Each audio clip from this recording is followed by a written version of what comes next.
बाबासाहेब जाधव म्हणून अक्कलकोट संस्थानातील मानकऱ्यांपैकी एक मानकरी होते. ते महाराजांचे निस्सीम भक्त होते. त्यांस संतान नव्हते. पुढे कर्मयोगामुळे त्यांची पत्नी देवाघरी गेली. पुनः विवाह करण्याबद्दल त्यांनी महाराजांची आज्ञा मागितली, पण महाराजांनी ती दिली नाही. त्यांची 1200 रुपयांची इस्टेट होती.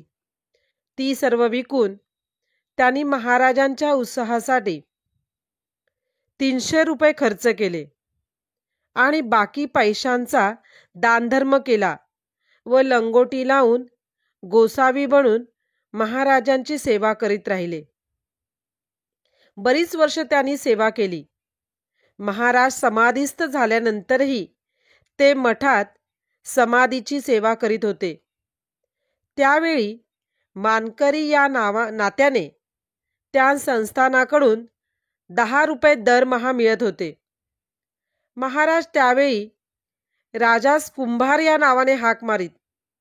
त्याप्रमाणे बाबासाहेबांसही महाराज कुंभार म्हणूनच हाक मारीत असत. एके दिवशी मोठा चमत्कार झाला. स्वामी त्यावेळेला सरकारवाड्याजवळ लक्कडखान्यामध्ये होते.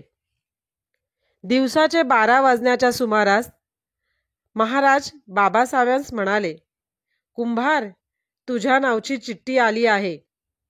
हे ऐकताच बाबासाहेब घाबरले. त्यास अकराळ विक्राळ असा काळ पुरुष पुढे दिसू लागला. पण न घाबरता त्यांनी श्रींचे चरण घट्ट धरिले. समर्थाने ताबडतोब त्या काळ पुरुषास समोर हात करून जा बैलाकडे असे म्हणाले. त्याबरोबर समोर असलेला बैल धाडकन जमिनीवर पडला व 2 तासांनी गतप्राण झाला. याप्रमाणे भक्ताचे मरण चुकून कनवाळू महाराजांनी बैलास मुक्ती दिली. असेच एके दिवशी फिरता फिरता महाराज बागेहाळी म्हणून अक्कलकोटापासून 1 कोसावर गाव आहे, तेथे गेले. मुजावर म्हणून तेथे मुसलमान आहेत. त्यांच्या घरी महाराज उतरले.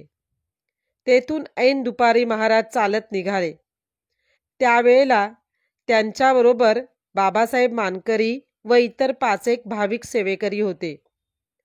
तेथून ते इटकी गावातील मारुतीच्या देवळात उतरले.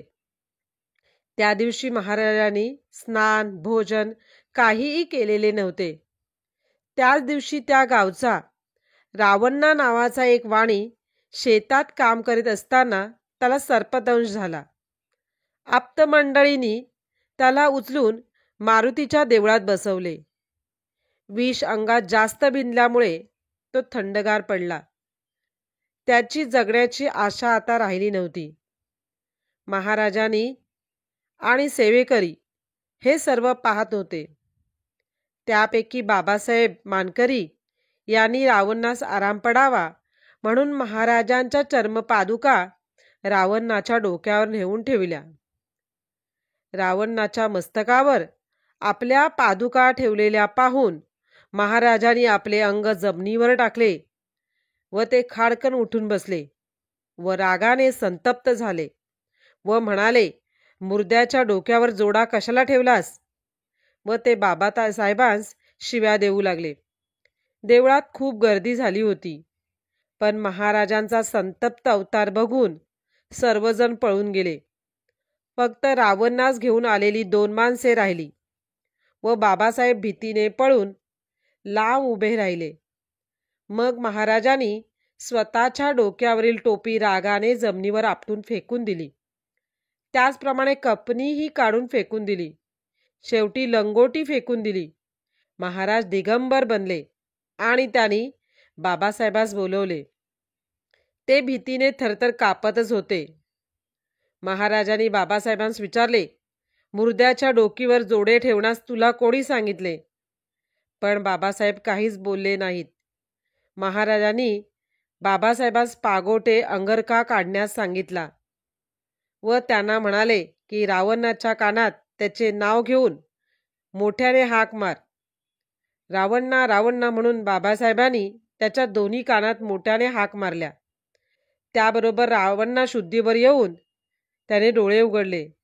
हे सर्व पाहून भक्तमंडळीस अत्यानंद होऊन श्री स्वामी समर्थ महाराज की जय असा जय जयकार सुरू केला. थोडा वेळाने रावणा चांगलाच सावध झाला व आपणास भूक लागली आहे, काहीतरी खाण्यास द्या असे म्हणाला. त्याच्याबरोबर आलेल्या लोकांनी महाराजांस त्याला काय खायला देऊ असे विचारले. दुधाची खीर द्या असे सांगितले. त्याप्रमाणे त्या माणसाने तात्काळ रावणासाठी खीर आणि महाराजांकरता खीर व इतर पदार्थ भरून आणले. रावणाने खीर खाल्ली. साप चावला असता दूध देऊ नये असा आपला सर्वांचा समज आहे, पण प्राणदाते महाराज यांच्यावर विश्वास ठेवून त्या सर्वांनी रावणास दुधाची खीर दिली व रावणा चांगला बराही झाला. प्रेतवध झालेल्या रावणास महाराजांनी प्राणदान दिले होते असे हे आपले श्री स्वामी समर्थ महाराज आहेत. त्यांचे पूर्णपणे वर्णन करण्यास आपण मानवजात समर्थ नाही. महाराजांसाठी आणलेला नैवेद्य महाराजांनी त्या दिवशी ग्रहण केला नाही. ते ताट त्यांनी बाबासाहेबास देण्यास सांगितले. त्या दिवशी महाराजांनी निव्वळ उपवास केला. अशा या आपल्या स्वामी महाराजांचे अवतार कार्य पूर्ण समजून घेतले तरच महाराज काय आणि कोण होते हे थोडेफार तरी आपणास समजू शकेल. श्री स्वामी समर्थ महाराज की जय.